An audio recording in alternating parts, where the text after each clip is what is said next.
When Atiku carry Peter Obi go im house go feed the other day, when I report give una, no knowing say na bribe na Atiku go give Peter Obi. After the feeding, na Atiku carry Peter Obi go in American University, go give people motivational speech. Omo, see where Peter Obi dey talk about leadership. See where Peter Obi dey break down leadership processes, leadership failure in Africa, in Nigeria, and how we fit shape our leadership failure when e don plunge our nation into the current state when e dey so. Listen to Peter Obi, Joe. After such a gracious introduction, let me thank the president of this wonderful university, Fraser, for the honor and the invitation of my being the keynote speaker today. I thank my dear elder brother, the chairman of the council, Ben Obi, and all the members of the council. As we celebrate this mission, core values which of this development university, which we have all heard today, we must recognize and celebrate the vision, the sacrifice, support, and long-term commitment of the founder of this institution, my leader, and my dear elder brother, His Excellency Atiku Abubakar, GCON. I salute you, sir. While we were driving to this event today, I did tell him the sacrifice, the immense sacrifice he's put in, because I'm sure if it was for profit, he wouldn't invest his money here. If it was for profit, he wouldn't even dare go into education. I'm a businessman, so I know where there's profit and where there's not. So I thank you for this sacrifice.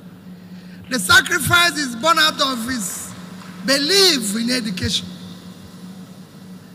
Education remains the biggest tool for development. It's been proved globally that the more educated a country is, the more developed the country is. And nobody have ever been able to say anything otherwise. So I thank you for this vision, and I thank you for the students. I think today, while we're celebrating our founder, it is your day.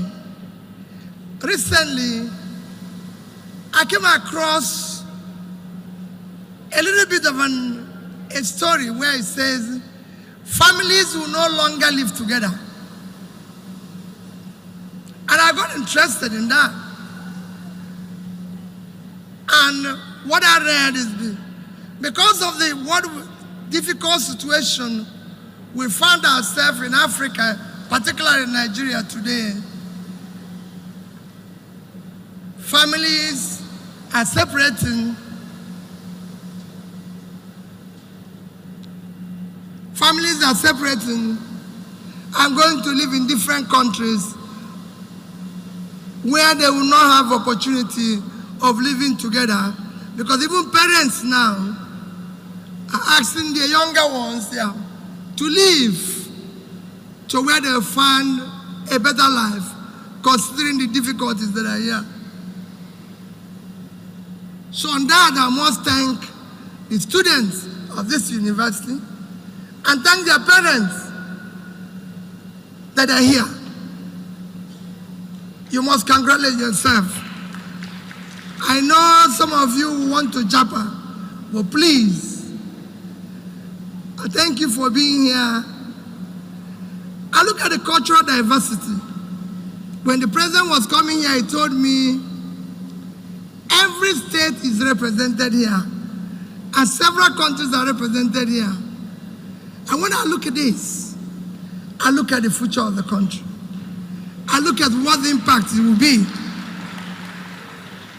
You're being trained here to be a leader. that's what education is all about. Education equips you. It's the only asset, the only currency, the only capital you need for tomorrow. And when you have that, it helps you to build that better and contribute immensely. So for me today, the students, I'm going to talk to you a little bit about leadership and lessons for your own future. And I'm speaking to the young ones, not the people on this side, but people on this side. Because I know that your future will be great. And you need to be equipped for that. That is what you're learning here. And that is the journey of leadership. I know today you've seen how Africa, and Nigeria in particular, is in their strength. And often at times we shy away from discussing what brought us here and why we're here and how we can correct it, or we refuse to learn, or we have the make believing that our country is different. It cannot change, it cannot be the same thing. But I often disagree. I said, we live in a community of nations. All we need to do is to do the right things. Those right things are available to us. This year, one of the 3 Nobel Prize winners for economics, James Robinson, cited Nigeria as a country that knows what to do to prosper, but refuses to do it.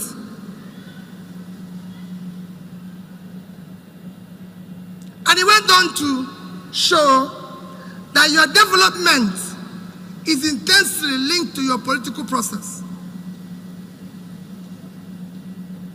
Of course, we followed that famous book by Chinua Achebe, The Trouble with Nigeria. And he said, the trouble with Nigeria is simply and squarely a failure of leadership. And he went on to quote, there's nothing wrong with Nigerian character, whether or climate or water. The only thing that is wrong is simply a failure of the leaders to live up to their responsibility. A challenge of showing what leadership is. And you can go on that trajectory. But today we are celebrating our founder, and we have to go with a special. And people ask me every day, so what is leadership? And I'll tell you a story of what happened today. When we were coming here on the flight, the pilot came and said, we're going to fly at a certain level, and if there's a problem in that, we should not worry. If there's a problem in that level because of the weather situation now, Hamilton, he will go to a level where we'll be comfortable. And when the pilot went into the cockpit, and I turned to the people coming with me, I said, this is leadership. If you're looking for leadership, don't go too far to find it. It's a very simple thing. A leader must be competent. He must be qualified. The only reason why we enter this plane is because we have somebody who is a qualified pilot. If the driver that brought us from the airport have entered this plane, none of us will enter here because he's not qualified. So if you're looking for a leader, it is that simple. A leader must be somebody who has the capacity. And capacity is very simple. It's the ability to do it. I said, even if this pilot was competent and he was staggering as a drunk, I entered this cockpit, none of us will enter here. But he wasn't doing that. A leader must be somebody who has compassion, cares about the people, Because what the leadership all about the people. That is why he came to us, to tell us, because he knows that when the plane starts shaking, we will start feeling what is happening. A leader must be a visionary. So being a visionary, in all this combined, is telling us, please, don't worry, you'll be okay. Imagine if he didn't tell us that and just take off and it starts shaking. We will not. So a leader must be a visionary, a mobilizer of people. He must learn. He must listen. That is why I have learned what they are now transmitting to us. I told them, I said, this is simply what we've chosen.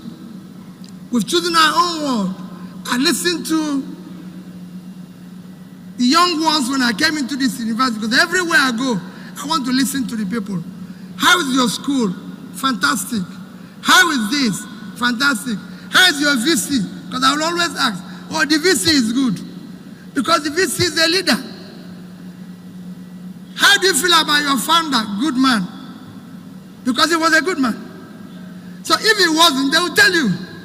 Because that's what I tell people. Don't ask the people who will tell you. Ask the people who are in it. And they are saying to me, yes, the school is good. I walked down with the VC. I was asking him, do you have school of nursing? Do you have school of medical sciences? Do you have school of, because I want to learn about this school. So I tell people, it's a very simple thing. Because the leader has these qualities I've told you, he must be competent, he must have the capacity, he must have compassion, and it's somebody who is willing to learn. And all these characters I've mentioned, you cannot get it by being tribal. You can't replace tribal with competence. You cannot replace it by religion. If you're competent, you're competent. So when somebody says, Peter is not competent, don't tell them you're an Igbo person. They're not looking for an Igbo person, they're looking for a competent person. Don't replace it with something else. That's not what they're looking for. They're looking for somebody who is competent. If they say you have no capacity, don't tell them you're from the north. We're not looking for somebody from the north. We're going to somebody with capacity to deliver. And when we're looking for compassion, it's the same thing.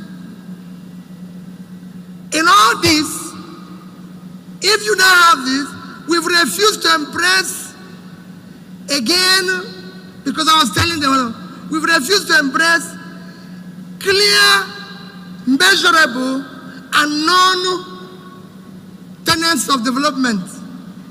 So we tend to create our own. We tend to create our own.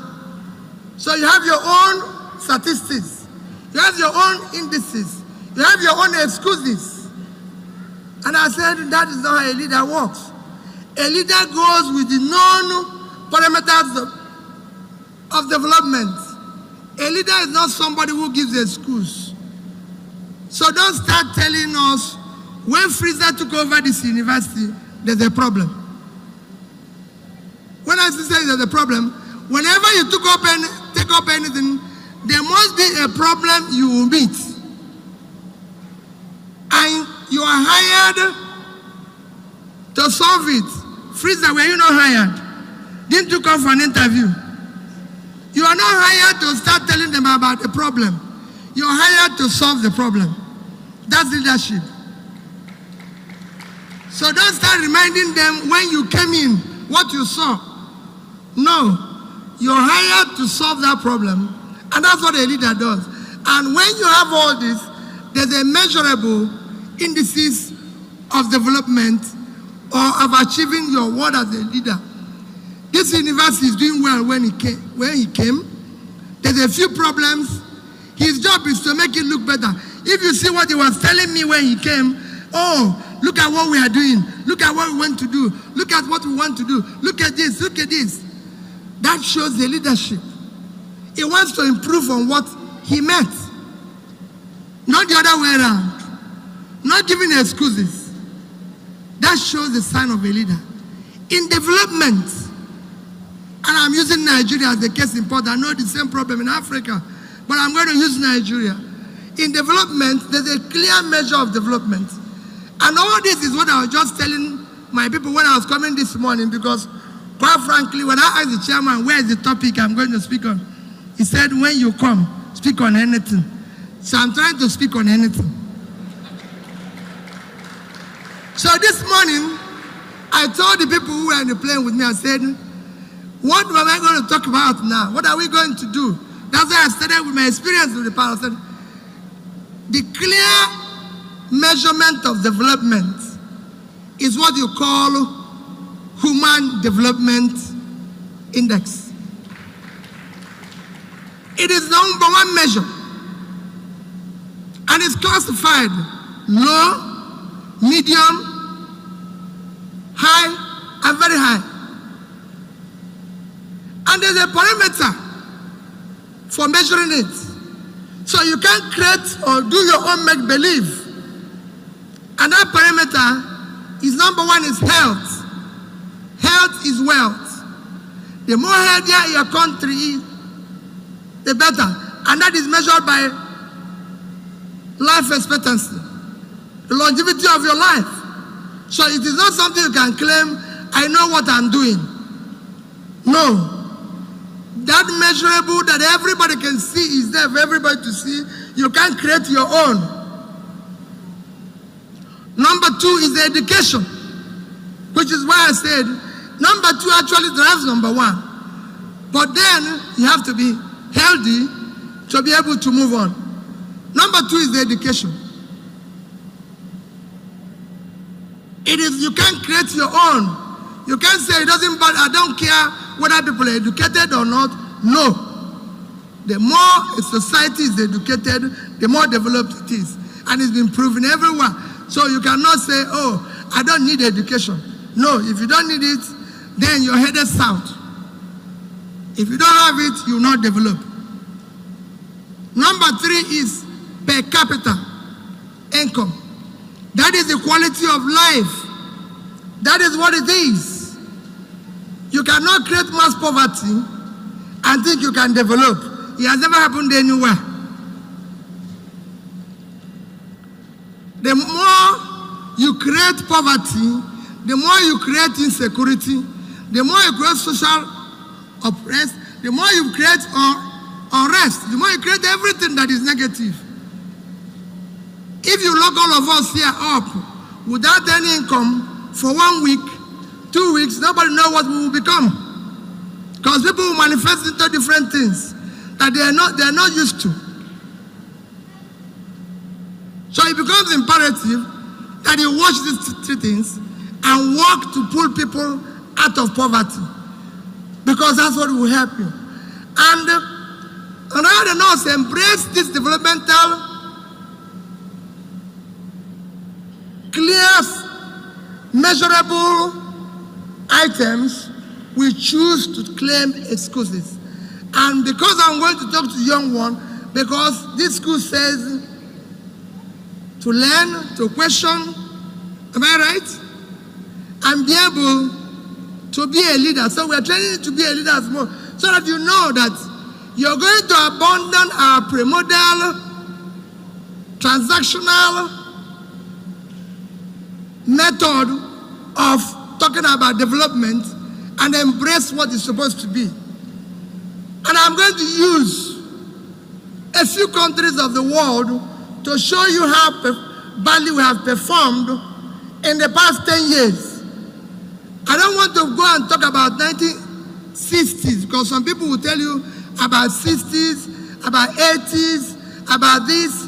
I want to show you the past 10 years, because that's where you belong. So you will see how bad your country has served, and that what you're going through today is a cumulative effect of leadership failure over the years. There might be one flash of good governance here and there, or in a while, but cumulatively, the leadership of Nigeria failed. And that's why you're seeing this. In 2014, and I'm going to use countries that have the same high population, So it won't be countries that have, because people can give you an example using maybe countries like Singapore, Hong Kong, and everything. These are countries of 5-6 million. So it's good to compare with countries with high population, the same political trajectory as us. To compare, and I'll start with countries like Indonesia. Indonesia is the most populated Muslim country in the world today. And it has a population of over 250 million. So it's more populated than we are. India, different cultures, different religion, and over 1.2 billion. So it's about 6-7 times Nigeria. Philippines, over 100 million. Vietnam, over 100 million. Bangladesh, over 100 million.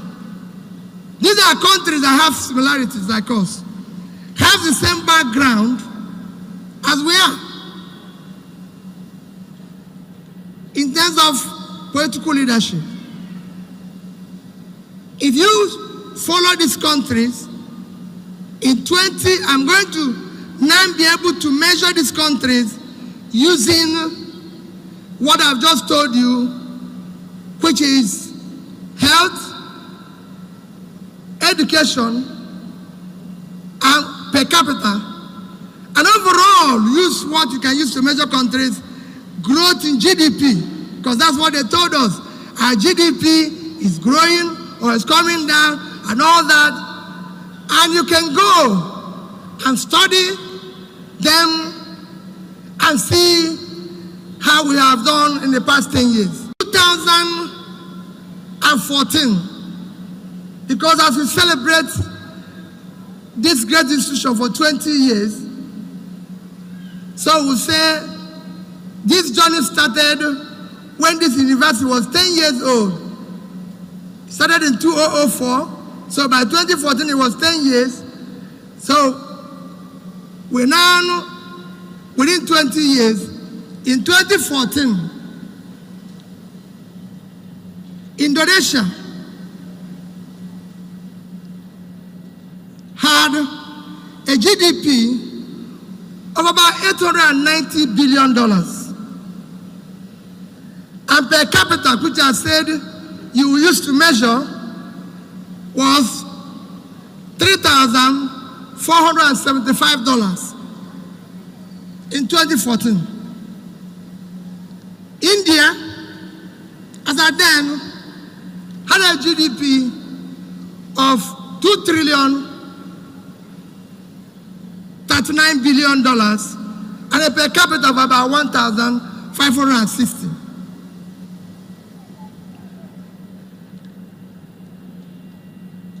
Vietnam, in 2014, was about $233 billion with a per capita of 2,550. Philippines, with a GDP of $275.5 billion and a per capita of $2,935 and then Bangladesh was $174 billion and a per capita of $1,108. And Nigeria, at the same time, had a GDP of $574 billion and a per capita of about $3,200. That is where we were in 2014. So you could see that our country, Nigeria, actually, apart from Indonesia, had more per capita than India, Bangladesh, Vietnam, and Philippines in 2014. Within this period, we were comparable in some other measures. 10 years after, which is now 2023-2024,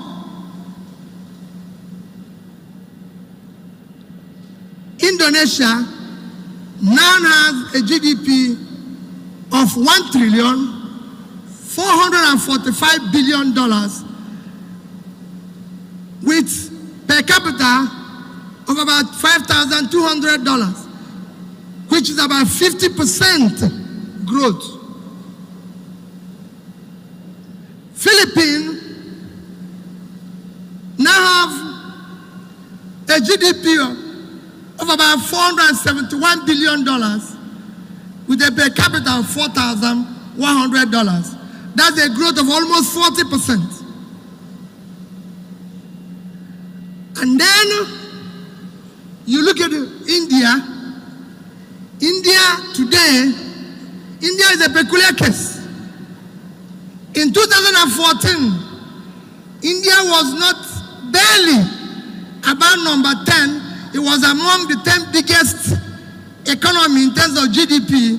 Today is number 5 because they have overtaken UK, France, Italy, Canada.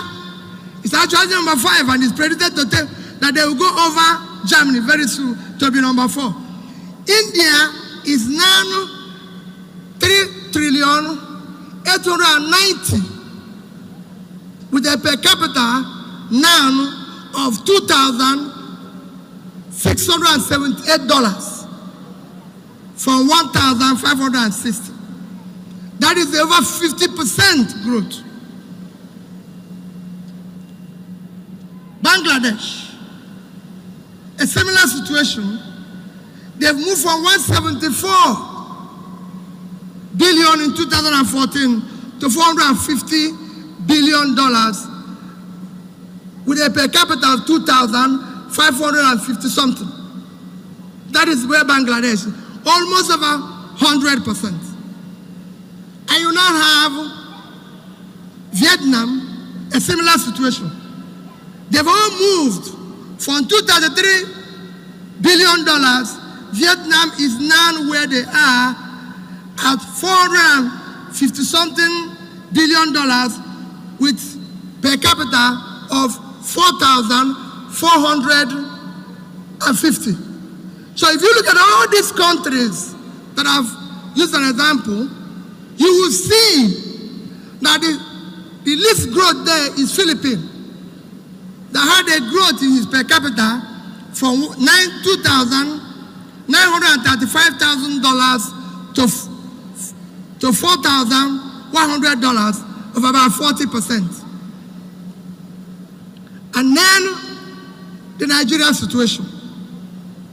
Nigeria moved from a GDP of $574 billion in 2014 to a GDP of about $220 billion, below 50% of its GDP in 2014, and per capita is now about 1,000, a third of what it was in 2014. So all you have done all these 10 years is to breed poverty and breed crisis in your system.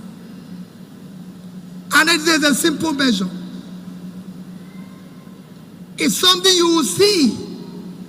When we talk about life expectancy, you will see that all these companies are mentioned, from Indonesia to India to Bangladesh to this, all have life expectancy above 65 years. Nigeria is 53. If you go to education where you can talk about human capital development, it is simple. You will see that they've all improved. Nigeria remains where it is. We are 168 over the country measures. All the countries I mentioned before are below 130. We are 168 of all the countries measured. About 180 countries were measured, and we are 168. So a similar situation that you see in all this. And that is, my dear people, young ones, the reason why I went through this is to urge you. The future is in your hand. The country that is being destroyed today will take its revenge on you. Most people who are destroying it now will be gone by then.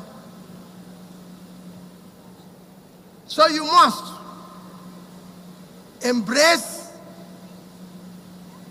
a new method of evaluating your existence as leaders. Leaders in different fields.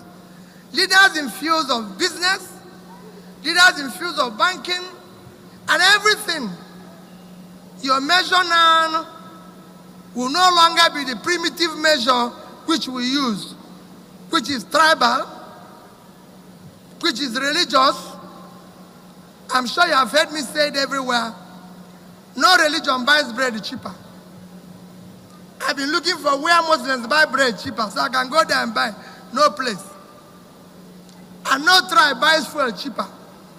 I saw somebody get an award today because he reduces the price of energy. I'm sure he's not buying it cheaper. He's just using his ingenuity to reduce the price. Or is he buying it cheaper? So we can go where he buys it and buy it. He's not buying it cheaper. So Nigerians now spend their time using more than their income for feeding.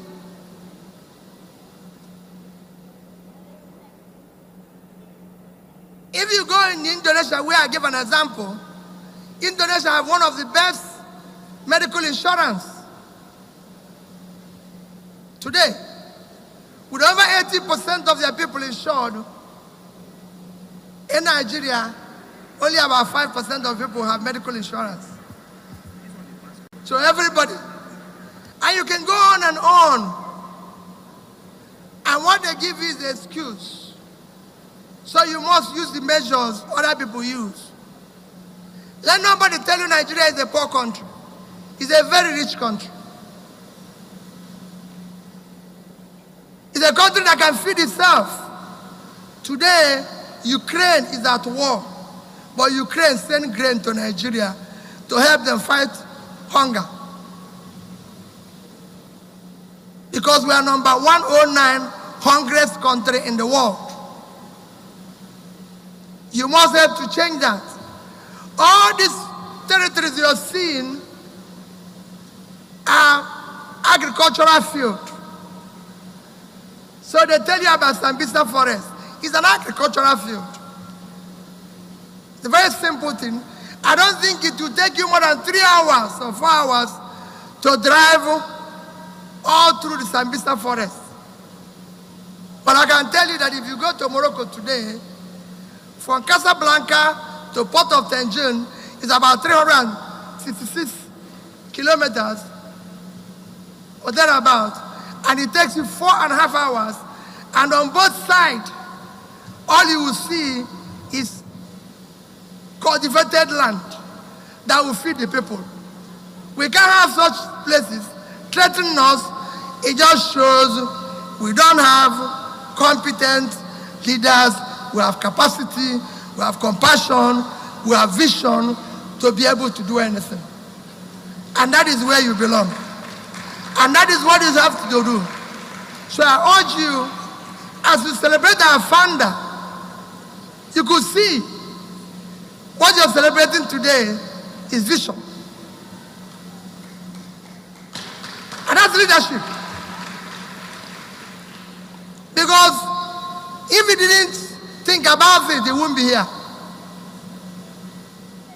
So we must change our method.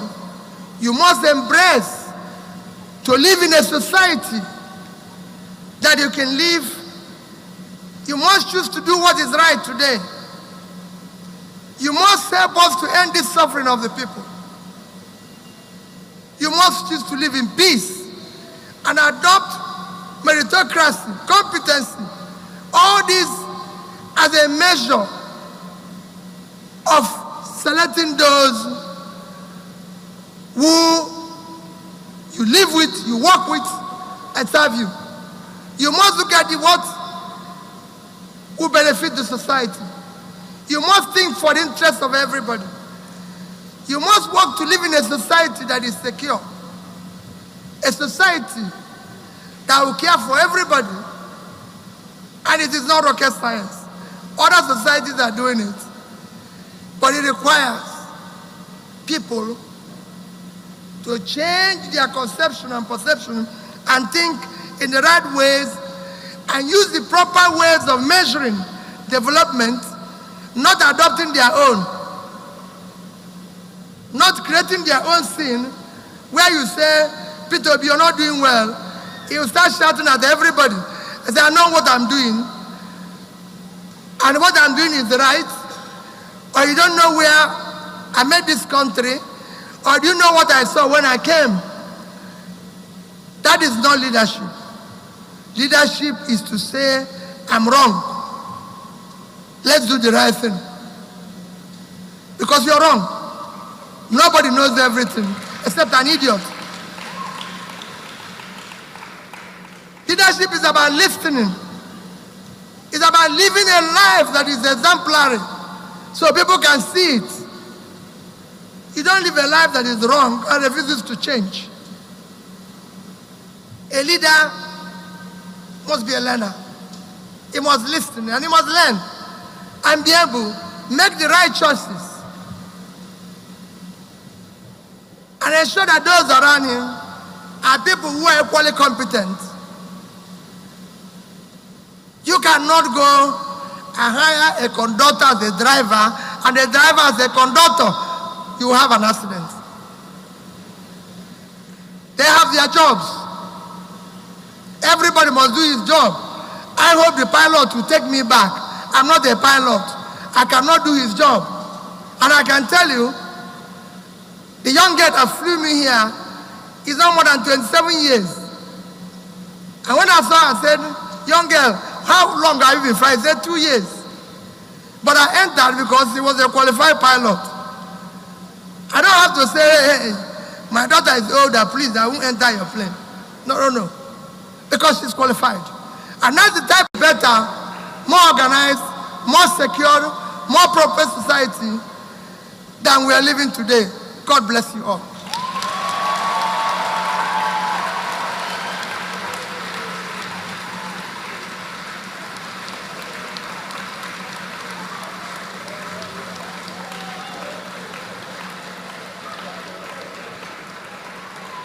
Man will get capacity, man will get level.